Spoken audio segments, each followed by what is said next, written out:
Productions, y'all. JEP.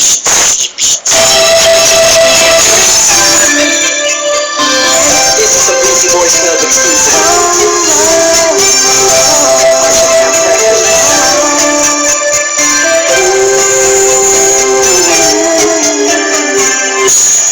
Di ko maipaliwanag ang aking nararamdaman nung nakita kita sa isang okasyon. Ewan ko pa kung bakit ba pumasok ka na lang bigla sa panaginip ko. At isang araw gusto na kita masilayan ulit, makasama ulit, makausap ulit. Kahit na di ako makulit, di ako malupit, na katulad na basta masaya ako sa'yo. Kahit siya palagi ang nasa isip mo. Ano ko naman, sa iyo nakaan. Narating lang, matinding sugat sa puso mo. Nandito lang ako, para sa'yo, prinsesa ko. Ako'y alipin sa pag-ibig mo. Nalimutan ako mga naalala ko.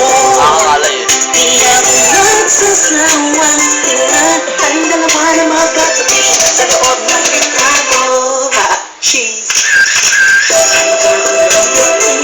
lahat sa'yo at di alam mo. Lahat ng sakin pagkat hindi ko makamit. Mahalin kita kasama mo. Ang kong kaibigan lang ang tingin sa'tin.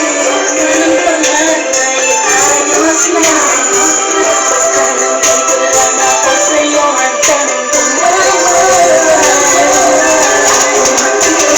masyado ko tahimik at hindi mo ka nakatulad niya. Pananipag kaya bang sa patulad mo. Kaya sa sulat ko nananitadaan itong damdamin inaamin ko. Nawala sa akin ang lahat ng katangian ng isang lalaking aligagaan. Mapilis na di na malikot kumilos. Sumakawin ang buko kapag nagtatangad sa harapan mo. Di ako yung tipong malakas ang lubo para sumali sa flip-top. Pero ako sobrang down sa hip-hop music. Tulad ng pagkakaalam mo mga kwento ko sa'yo nung una mong tawag sa aking telepono.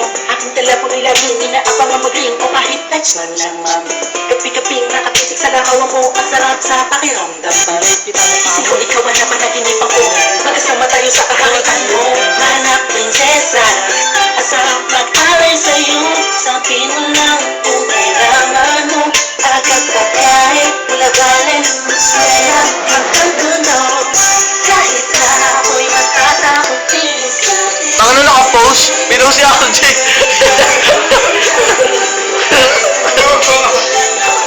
Nakapost, tangin na mo ah.